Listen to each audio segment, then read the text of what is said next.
वाला जा रहा है तो लिखा हुआ हाँ शाकाहारी रहना है, तो ये देख लेते थे। तो पहले ये समझ लीजिए कि जय गुरुदेव नाम प्रभु का है, इस समय का जगाया हुआ। जैसे हमारे शास्त्रों में कहा है कि विष्णु के सहस्त्र नाम, विष्णु के सहस्त्र माने 1000 नाम रख दिया। तो घर में बच्चा पैदा होता है, सबका ही होता है, नामकरण होता है। नामकरण में कितना नाम रखते हैं? एक नाम रखते हैं। ये बहनें माताएं जरा बोलेंगी, एक नाम रखते हैं। कई लोग दादा दादी रहते हैं तो थोड़ा और एक प्यार का नाम रख देते हैं, मुन्नू टुन्नू चुन्नू कुछ रख देते हैं, इससे ज़्यादा तो नहीं रखते। लेकिन विष्णु भगवान का 1000 नाम, सहस्त्र नाम रखा गया, तो एक दिन में तो रखा नहीं गया। तो जब जब महात्मा आए, उन्होंने अपने तौर तरीके से नाम को जगाया और हमारे आपके बीच में रखा कि इस समय ये नाम काम करेगा आपकी जीवात्मा के लिए। लेकिन जब आ गया कलयुग, कलयुग में आए कबीर साहब। कबीर साहब ने देखा इनकी आयु कम हो गई, उम्र बहुत कम, शरीर की ताकत नहीं है जो द्वापर त्रेता जैसी साधना कर सकें। तो उन्होंने ये जीवात्मा यहाँ दोनों आँखों के मध्य में बैठी है, जैसा अभी मास्टर जी हमारे सुना रहे थे, बड़े अंदर की चीज़ें हैं, वो बता रहे थे कि कैसे है। तो उन्होंने बताया कि ये जीवात्मा यहीं बैठी है।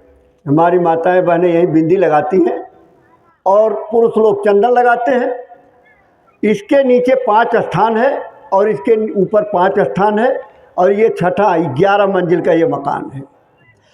नीचे का मकान जब शुरू हुआ तो प्रथम गणपति देव मनाइए, ये हमारी पूजा चलती थी। ब्रह्मा है, विष्णु है, महेश है, आद्या महाशक्ति है, काल भगवान का नाका यहीं पे, और यहीं जो है छठा चक्र है। इसके ऊपर 5 मंजिल है। उन्होंने नीचे का रास्ता बंद करा दिया, कहने लगे नीचे का रास्ता का अगर करोगे तो मर जाओगे, पूरा नहीं होगा, तो नीचे का बंद करा करके ऊपर का कर। साहब नाम को जगाया और कहा साहब से सब होत है, बंदे से कछुनाए, राई से पर्वत करे, राई पर्वत मार। पहाड़ को सरसों बना दें और सरसों को पहाड़ बना दें, पावर होती महात्मा की। उन्हीं कड़ी में गुरु नानक देव जी आए, उन्होंने वाहे गुरु नाम को जगाया। फिर आगरा में जो मथुरा के पास है शिवदयाल महाराज आए, उन्होंने राधा स्वामी नाम को जगाया। राधा माने जीवात्मा, स्वामी माने परमात्मा, ये मिला करके उससे काम होने लगा। उसी कड़ी में जो तस्वीर आप देख रहे हैं, बाबा जी आए, बाबा जी ने जय गुरुदेव नाम को जगाया। जय जय जय गुरुदेव गोसाई और कृपा करो गुरुदेव किनाई। एक गुरुदेव नाम जगा करके हमारे आपके बीच में रखा और 60 वर्ष तक पूरे भारत में घूम करके और बताया। ये मालिक का नाम, ये प्रभु का जगाया नाम, ये खुदा का नाम है, किसी आदमी का नहीं। बाबा जी ने कहा ये नाम मेरा भी नहीं है, ये मालिक का नाम है। तो सब लोग एक बार मालिक के नाम को श्रद्धा से भाव से लेंगे। बोलो जय गुरुदेव, जय गुरुदेव, जय गुरुदेव। नाम किसका? प्रभु का पावन नाम। बाबा जय गुरुदेव जी महाराज का कहना है, तन मन करता कौन खराब, क्या खाने से होगी भलाई, हाथ जोड़कर विनय हमारी, बाबा जी की अर्जी है, प्रेम से बोलो जय गुरुदेव। शब्द रूप में सर्वत्र विराजमान परम पूज्य स्वामी जी महाराज के चरणों में कोटि कोटि प्रणाम। पूज्य महाराज जी के चरणों में कोटि कोटि नमन। हमारे रजोकरी गांव से आए हुए तमाम माताएं बहनें बुजुर्ग नौजवान साथी, हमारे दिल्ली प्रदेश के सत्संग प्रेमी सत्संगी भाई बहन, सबको सादर जय गुरुदेव। देखिए, ये हमारा आपका बड़ा भाग्य है जो आज हम लोग यहाँ एकत्रित हुए हैं। एक गुरु महाराज के वचनों को सुनने के लिए, उनके संदेशों को सुनने के लिए, ये बड़ा भाग्य है। जब तक ये भाग्य नहीं होता है तब तक सत्संग नहीं मिलता है। पूर्व जन्म के पाप से हर चर्चा न सुहाए, जैसे ज्वर के ताप से भोजन की रुच जाए। अगर आपको बुखार हो जाए और कितना बढ़िया घर में खाना बना हो तो मन नहीं करता है। उसी तरह से ये सत्संग सबको नहीं मिलता है। सत्संग उन्हीं भाग्यवान लोगों को मिलता है जिनका संस्कार अच्छा होता है। आप लोग बहुत भाग्यशाली हैं।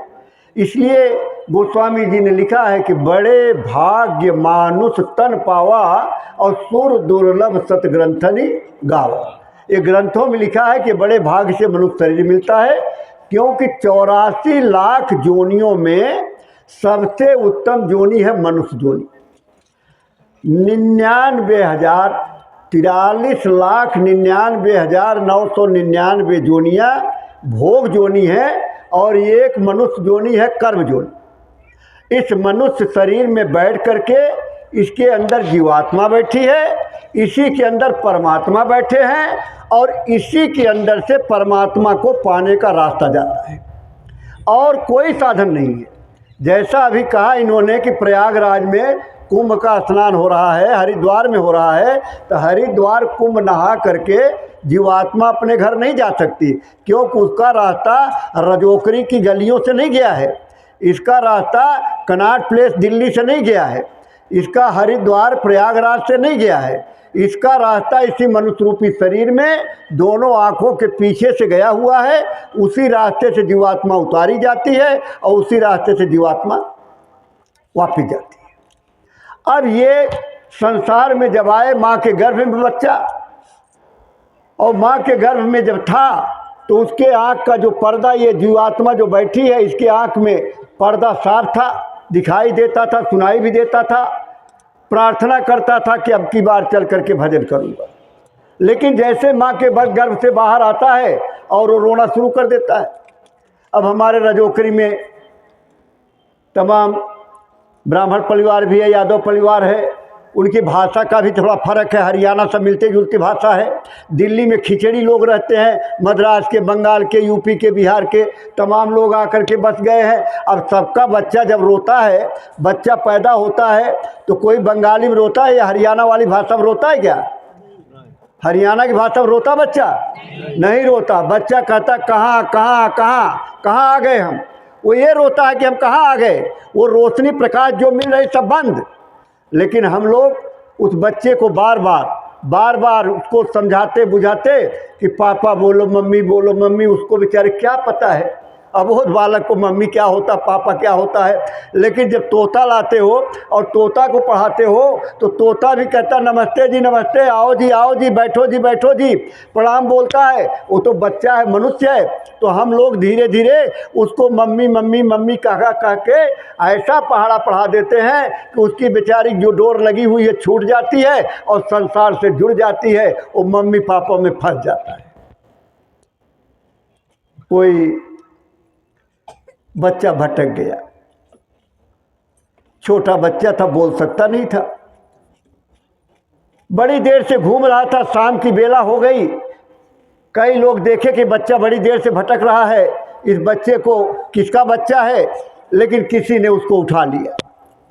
अब वो हिंदी का बच्चा था, मुसलमान का था, ये नहीं मालूम, उसने उठा लिया। रात हो रही, बच्चा कहाँ जाएगा। जिसने पाला वो हिंदू था या मुसलमान था, इसे कोई लेना देना नहीं। लेकिन जब बच्चे को पाल पोस करके वो बड़ा किया तो वही बात मम्मी पापा वाली, तो जिसने पाला पोसा उन्हीं को मम्मी पापा कहने लगा। अब असली माता पिता जिन्होंने पैदा किया उनको गया भूल और नकली माता पिता को अपनी माता पिता समझने लगा। इसी तरह से इस संसार में हम लोग आए हैं तो सब लोग पात्र हैं। नाटक के जैसे पात्र होते हैं, ऐसे कोई माँ के रूप में, कोई पिता के रूप में, कोई पत्नी के रूप में, कोई बेटी के रूप में, कोई बेटा के रूप में, सबके अपने अपने पात्र है, अपना अपना पाठ है। जिसका पाठ अदा हो गया वो छोड़ के चला जाता है। अब यहाँ सब लोग कहते हैं कि ये भी मेरा है, ये भी मेरा है और ये भी मेरे हैं और ये रिश्तेदार नातेदार मेरे हैं, तो हम लोग झूठ बोलते हैं, यहाँ है कोई किसी के नहीं। स्वार्थ लाई करे सब प्रीति, और सुर नर मुनि यह सबकी रीति।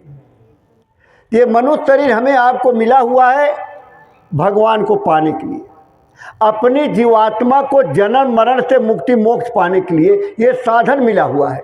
इसी साधन के रहते आप अपनी जीवात्मा को परमात्मा से मिला सकते हैं। आप स्वर्ग को वैकुंठ को देख सकते हैं, शिवलोक ब्रह्मलोक को देख सकते हैं। अगर ये शरीर आपकी चली गई तो जीवात्मा आपकी कहीं और फंस जाएगी, और किसी जोनी में ये साधन है नहीं, ये पावर है नहीं। तो मनुष्य शरीर में ये पावर है, लेकिन ये है कि जानेंगे कैसे? तो जानेंगे कैसे? उसके लिए जानने वाला होना चाहिए। जब तक जानने वाला नहीं मिलेगा तब तक आप जानेंगे कैसे? तो वो होते हैं सतगुरु। सतगुरु होते हैं जो साधना करके अपनी जीवात्मा को रोज ऊपर ले जाते हैं और आते हैं, रोज आते हैं, और तब हमें आपको बैठा करके समझाते हैं। जैसे बाबा जय गुरुदेव जी महाराज ने बताया कि ये किराए का मकान है, हमें आपको एक दिन छोड़ करके जाना पड़ेगा, और इस मनुष्य शरीर में रहते रहते रास्ता मैं बता रहा हूँ, युक्ति बता रहा हूँ, तरीका बता रहा हूँ। ये तरीका अपना लोगे, जीते जी परमात्मा का दर्शन दीदार हो जाएगा। और जब आपका जाने का समय हो जाएगा तो कोई लालच नहीं, कोई मोह नहीं, कोई किसी प्रकार का काम क्रोध मद लोभ अहंकार कुछ नहीं, सब दूर। जब सत्संग मिलेगा तो धीरे धीरे सब छूट जाएगा, और जब सब छूट जाएगा तब जा कर के जब गुरु के चरणों में लग जाओगे तब कहीं जा कर के जीवात्मा ऊपर के लोगों का भ्रमण करेगी। अब आप सोचो कि गुरु मिल गए और रास्ता मिल गया, भजन करने का तरीका बता दिया, और कहने लगो मैं तो देवी के यहाँ जाऊँगा, देवता के। अरे देवी देवता को कैसे देखोगे? देवी देवता कैसे जानोगे? जब आप जीवात्मा की आँख से धीरे धीरे अभ्यास करोगे, रियाज करोगे, और ऊपर चलोगे तो राम देखो, कृष्ण देखो, देवी देखो, देवता देखो, तब आप कहते ब्रह्मा विष्णु महेश, अरे करोड़ों हैं। जैसा वर्णन किया कि करोड़ों हैं कि ब्रह्मा जी के 4 मुंह, उनका अपना स्थान। उसी तरह से जब राम जी पैदा हुए छोटे से, तो माता जी पालने में डाल करके राम जी को, बच्चे को, रसोई में चली गई। तो रसोई में गई तो देखी वहाँ भी बच्चा, भागी वहाँ से आई, पालने में देखी तो वहाँ भी बच्चा, तो घबरा गई कि रसोई में भी बच्चा और यहाँ भी बच्चा। अब राम जी ने देखा कि माँ तो घबरा गई है, तो गोस्वामी जी लिखते हैं कि दिख रावा मात ही निज अद्भुत रूप अखंड, रोम रोम प्रतिराज ही कोटि कोटि ब्राह्मण। एक एक रोम में करोड़ों ब्राह्मण। अब एक लोक में एक ब्रह्मा, एक विष्णु, एक शंकर। अब करोड़ों ब्राह्मण है तो करोड़ों ब्रह्मा, करोड़ों विष्णु, करोड़ों शंकर, किसकी पूजा करोगे? एक ही साधे सब सधे, एक ही साधे। यानी जब मिल जाए सतगुरु, रास्ता मिल जाए तो एक की साधना करो तो सब मिलेंगे। राम भी मिलेंगे, कृष्ण भी मिलेंगे, देवी देवता। देखिए जब राम नहीं आए थे, सतयुग था, त्रेता से पहले, कुछ लोग ऐसे खराब लोग आ गए। जब उन्होंने इस तरह के किया और त्रेता आ गया और उसमें दुनिया भर को उत्पात मचाने लगे, खान पान बिगड़ गया, तो ऋषियों ने, हमारे गुरु वशिष्ठ, गुरु विश्वामित्र और अष्टावक्र महाराज उस समय के, इन्होंने आह्वान किया भगवान का। तब राम का अवतार हुआ। राम ने इस तरह से काम किया कि तमाम राक्षसों का संहार करते हुए, और रावण जिसके लिए बताया कि इतना मिश्रा जी हमारे सुनाते हैं कि वो रावण ऐसे जो है देवताओं को अपने दबाए रहता था, शंकर को दबा के रखता था, हवा से झाड़ू लगवाता था, है पानी भरवाता था। तो इस तरह की पावर, और ब्राह्मण कुल में पैदा, लेकिन खान पान नहीं ठीक था। उसका कहते 1 लाख पूत 1.25 लाख नाती, और जे के घर दिया ना सब साफ हो गए। मार करके राम चले आए, अयोध्या के राजा बन गए और राम भगवान बन गए। ऐसा काम किया उन्होंने कि भगवान राम बन गए।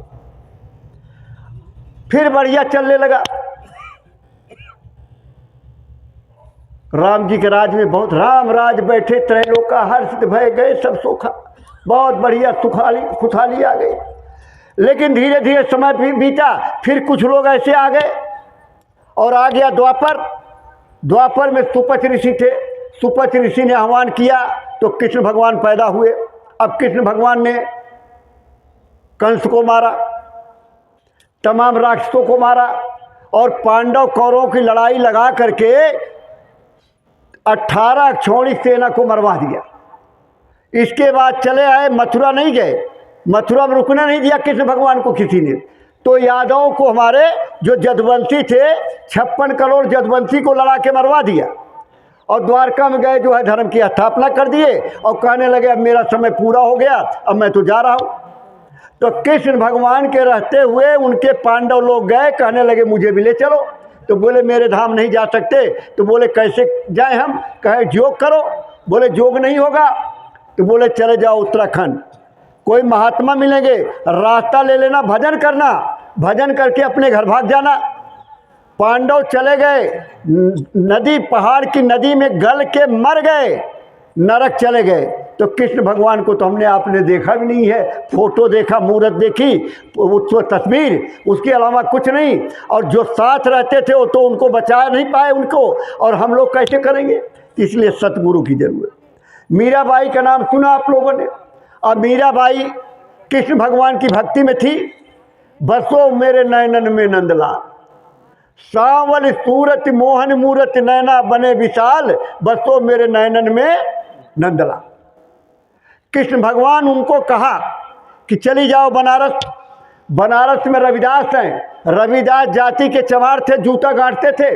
बोले उनके यहाँ चली जाओ, रास्ता ले लो। कृष्ण भगवान ने क्यों नहीं बैठा करके उनको पार कर दिया? कृष्ण भगवान का काम नहीं था। कृष्ण भगवान का काम था बुराई को खत्म करके अच्छाई ला करके संतुलन को ठीक करना। राम का काम था काल नाम तिनकर मैं भ्राता और शुभ अशुभ कर्म फल। हम काल के भाई हैं, आपके अच्छे मुझे कर्मों का फल देंगे।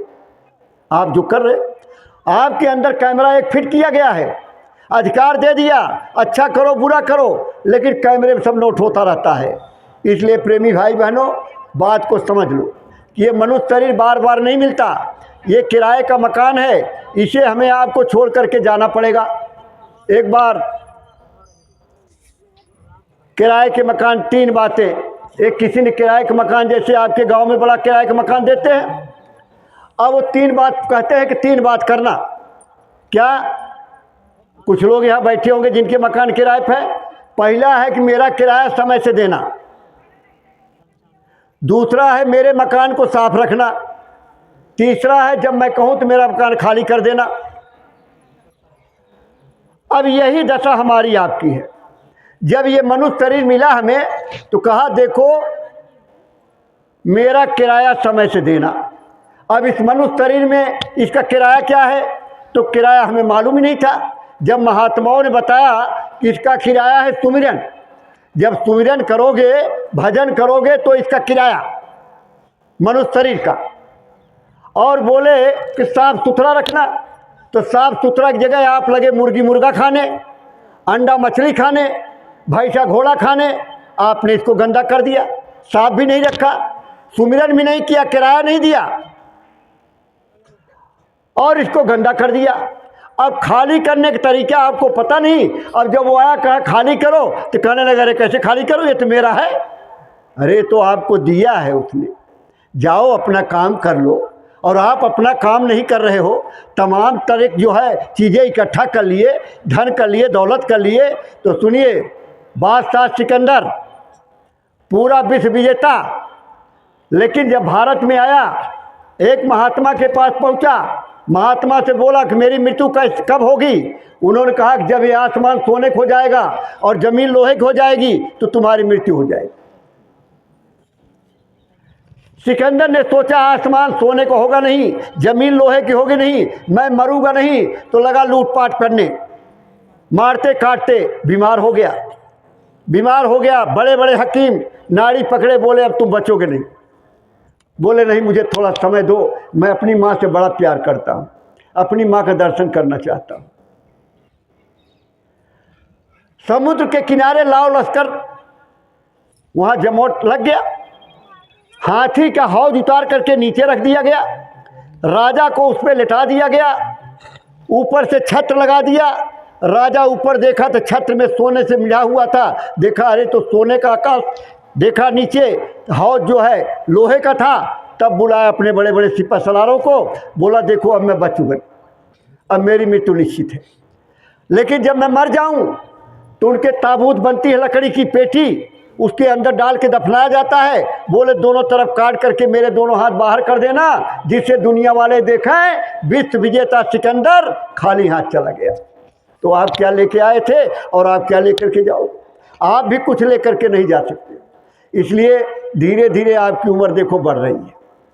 अब करें धीरे धीरे उम्र बढ़ रही है, उम्र बढ़ रही है लेकिन आयु घट रही है, ये नहीं सोचते हैं। तो धीरे धीरे बच्चे का जन्मदिन मनाते हो, कहते हो 5 साल को हो गया, 10 साल को हो गया, ये नहीं कहते हो कि 10 साल बेचारे कम हो गया, तो 10 साल उम्र कम हो गई। इसलिए सब लोग जरा सुनिएगा, ये प्रार्थना है बुढ़ापे का कि चली जा रही है उम्र धीरे धीरे, चली जा रही है, धीरे चली जा रही है उम्र धीरे धीरे, चली जा रही है उम्र धीरे धीरे। पल पल वो आठों पहर धीरे धीरे, पल पल वो आठों पहर धीरे धीरे। जो करते रहोगे भजन धीरे धीरे, जो करते रहोगे भजन धीरे धीरे, तो मिल जाएगा वो सजन धीरे धीरे, तो मिल जाएगा वो सजन धीरे धीरे। चली जा रही है उम्र धीरे धीरे, चली जा रही है उम्र धीरे धीरे। बचपन भी जाए जवानी भी जाए, बचपन भी जाए जवानी भी जाए, बुढ़ापे का होगा असर धीरे धीरे, बुढ़ापे का होगा असर धीरे धीरे। चली जा रही है उम्र धीरे धीरे, चली जा रही है उम्र धीरे धीरे। तेरे हाथ पाँव में, अब बुढ़ापे में क्या होता है, अरे पैर से चला नहीं जाता, घुटना दर्द कर रहा है, सीढ़ी नहीं चढ़ी जाती है, हाथ नहीं उठ रहा है, कांप रहा है? तेरे हाथ पाँव में बल ना रहेगा, तेरे हाथ पाँव में बल ना रहेगा, झुकेगी तुम्हारी कमर धीरे धीरे, झुकेगी तुम्हारी कमर धीरे धीरे। चली जा रही है उम्र धीरे धीरे, चली जा रही है उम्र धीरे धीरे। बुराई से मन को बंदे अपने हटा लो, बुराई को मन से अपने हटा दो, तो बन जाएगा तेरा जीवन धीरे धीरे, तो बन जाएगा तेरा जीवन धीरे धीरे। चली जा रही है उम्र धीरे धीरे, चली जा रही है उम्र धीरे धीरे। तो धीरे धीरे आपकी आयु घटती चली जा रही है और एक दिन समय आ जाएगा कि ये मनुष्य शरीर छोड़ करके आपको जाना पड़ेगा। इसलिए बाबा जी ने अनुरोध और प्रार्थना किया कि देखो आप शाकाहारी रहिए, किसी भी पशु पक्षी का आहार मत करिए, और कोई ऐसा नशा मत करिए जिससे माँ बहन की पहचान खत्म हो जाए। ऐसा कोई नशा। बाबा जी ने कहा ये मेरे शाकाहार के प्रचार को जन जन तक पहुंचा दो।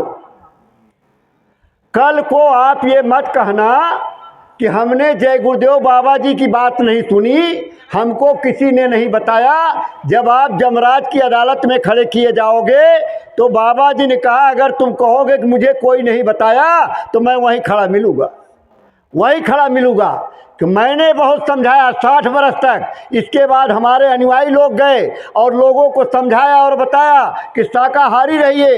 ये समझ लिए माताएं, बहनें और भाई, सभी लोग अच्छी तरह से। अभी तो कोरोना आया था, आगे कोरोनी आएगी, फिर उसके बच्चे आएंगे, हाहाकार मच जाएगा, डॉक्टर अस्पताल छोड़ के भाग जाएगा, तब क्या होगा? लाशों पे लाशों का होगा नजारा, और सुनते तो जाओ संदेशा हमारा। कह लाशों पे लाशें पड़ी रहेंगी, घर घर में उठाने वाले मिलेंगे नहीं यार। जमाना बदलेगा। अब कहें जय गुरुदेव पुकार, जमाना बदलेगा। उस समय आएगा, कलयुग में कलयुग जाएगा, कलयुग में सतयुग आएगा जो 1000 बरस तक लगेगा। ये भविष्यवाणी बाबा जी ने किया हुआ है। एलाउंस ये होगा। दिल्ली से राजधानी चली जाएगी। ये बड़े बड़े कोठी वालों ध्यान से सुन लो, आज 20 करोड़ की कोठी है, 20 कौड़ी नहीं मिलेगा, ध्यान देना। यहाँ दिल्ली रहने लायक नहीं रहेगी। जब बाबा जी ने कहा है तो दिल्ली से राजधानी जाएगी। क्यों जाएगी? इतनी सुंदर दिल्ली बनी है, इतना खर्चा हो रहा है।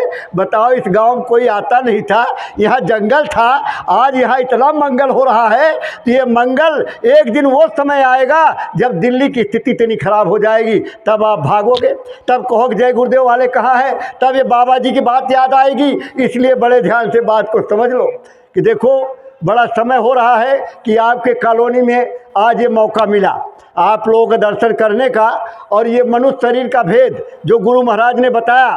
तो अभी 13 मार्च से और 15 मार्च होली का कार्यक्रम रखा गया है।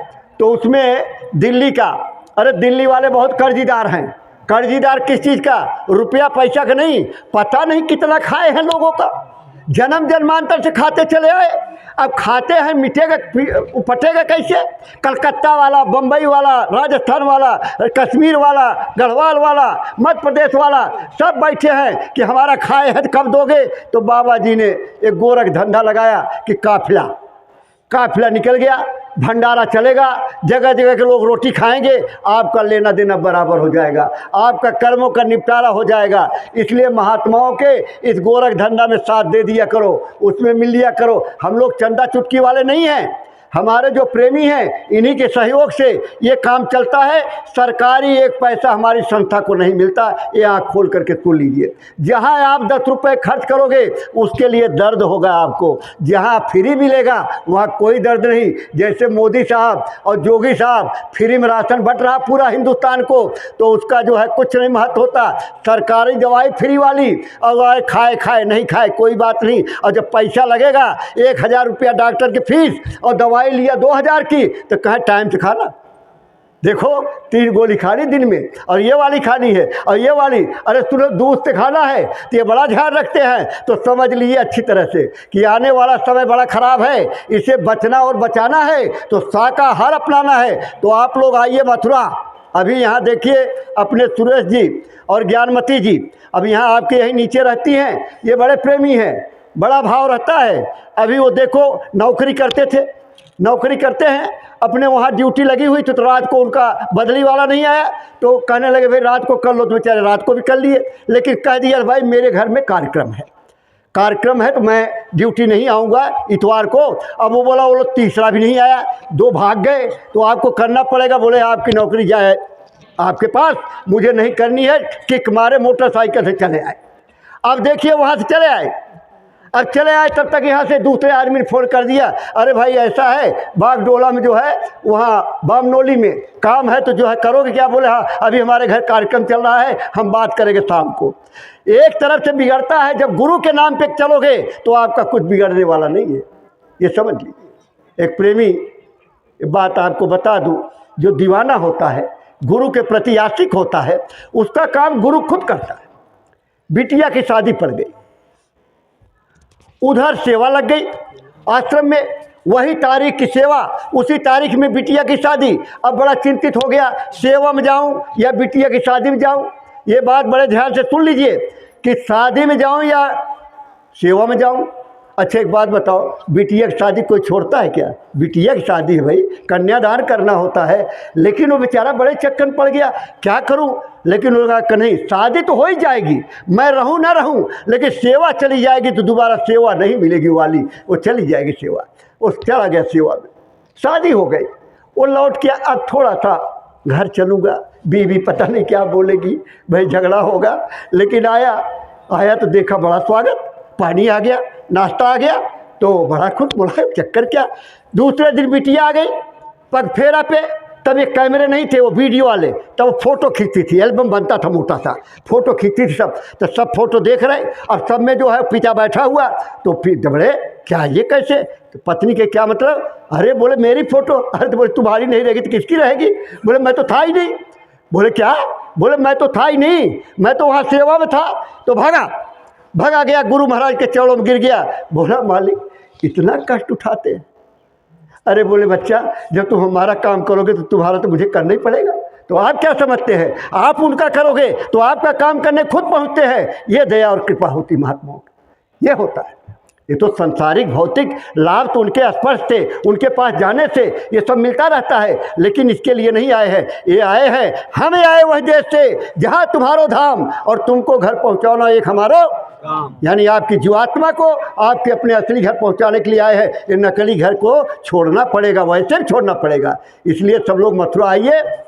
पूज्य महाराज जी जो इनके एक बात उत्तराधिकारी काफिला लेकर के निकले हुए हैं, और जब से जिम्मेदारी आई है तमाम काफिला लेके बाबा जी के संदेश लिए पहुंच गए हैं लोगों को, और लोगों को समझा रहे हैं, बता रहे हैं। अभी 108 दिन का निकला, अब 86 दिन का। सीतापुर, हरदोई, और हमारे प्रेमी बहुत हरदोई में गए थे।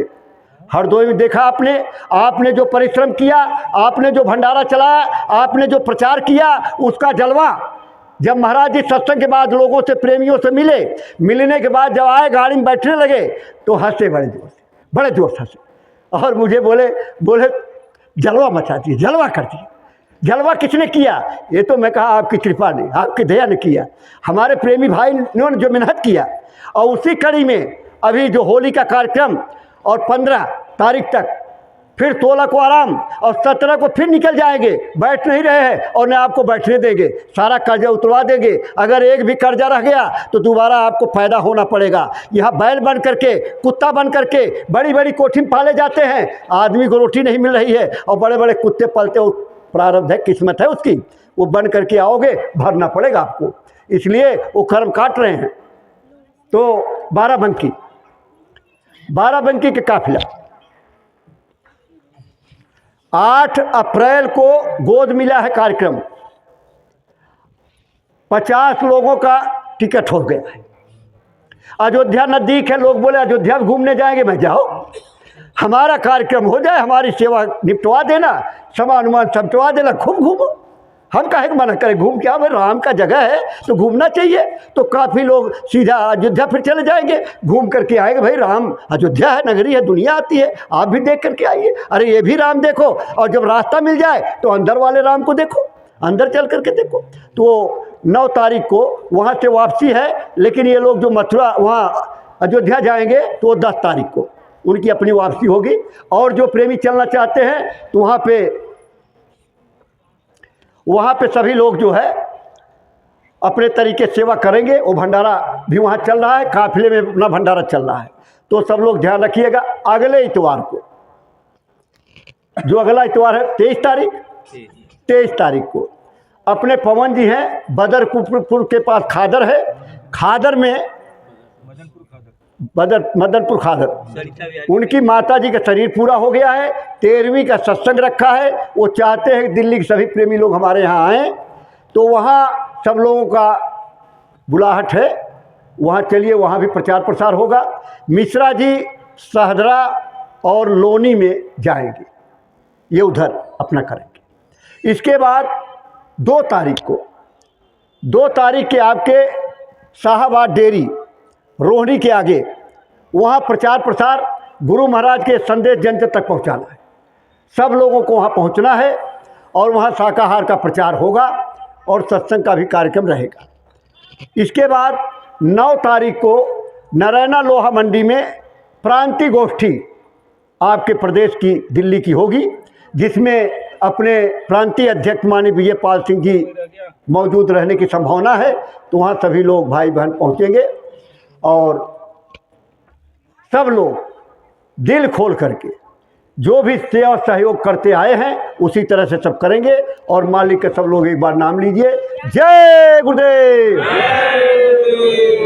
देखो ज्ञानमती कहेंगी दुनिया में जाती हूँ प्रचार में, और लोग ऐसे नारा लगाते हैं कि पूरा कॉलोनी गूंज जाती है और यहाँ इनके घर में नीचे आवाज़ें नहीं गई। बताओ भंडारी करें आवाज़ नहीं आई। ये मालिक का नाम है, मालिक का नाम थोड़ा जोर लगा के करना चाहिए। भूख लग गई होगी, पता देर हो गई है, कोई बात नहीं, बोलो जय गुरुदेव।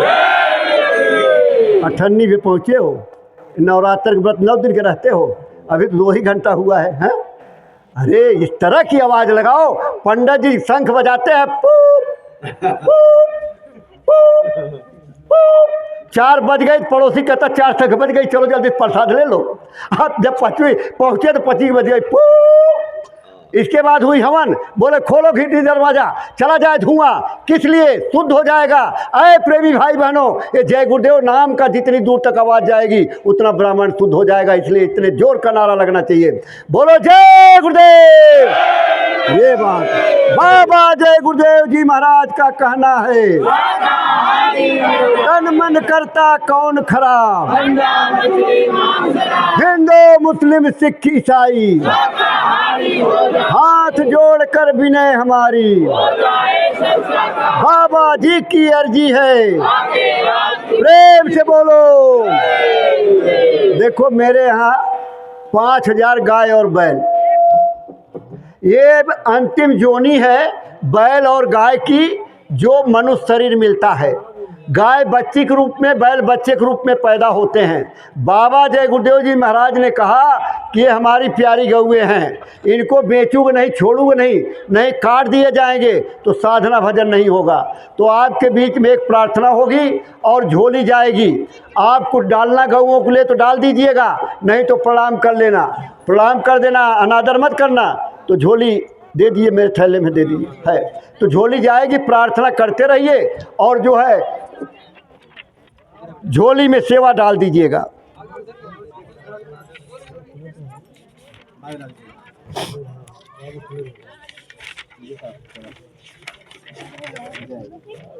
जय गुरुदेव। अब तो भजन करो भाई रे, तेरी बीती उमरिया, अब तो भजन करो भाई रे, तेरी बीती उमरिया, हाय अब तो भजन करो भाई रे, तेरी बीती उमरिया, अब तो भजन करो भाई रे, तेरी बीती उमरिया, त्याग बुरों की संगत भाई, त्याग बुरों की संगत भाई, कर सत्संग और जग की भलाई, कर सत्संग और जग की भलाई, रीति यही सुखदाई रे, तेरी बीती उमरिया, रीति यही सुखदाई रे, तेरी बीती उमरिया, अब तो भजन करो भाई रे, तेरी बीती उमरिया, अब तो भजन करो भाई रे, तेरी बीती उमरिया, बोल न बोल किसी को तीखे, बोल न बोल किसी को तीखे, क्यों तुम किसी का दुश्मन दिखे, क्यों तुम किसी को दुश्मन दिखे, वही कर दो जिसमें भलाई रे, तेरी बीती उमरिया, वही कर दो जिसमें भलाई रे, तेरी बीती उमरिया। अब तो भजन करो भाई रे, तेरी बीती उमरिया। अब तो भजन करो भाई रे, तेरी बीती उमरिया। माया ने तुमको बहकाया, माया ने तुमको बहकाया, सुंदरता का दास बनाया, सुंदरता का दास बनाया। नाव भंवर में फंसाई रे, तेरी बीती उमरिया। नाव भंवर में फंसाई रे, तेरी बीती उमरिया। अब तो भजन करो भाई रे, तेरी बीती उमरिया। अब तो भजन करो भाई रे, तेरी बीती उमरिया।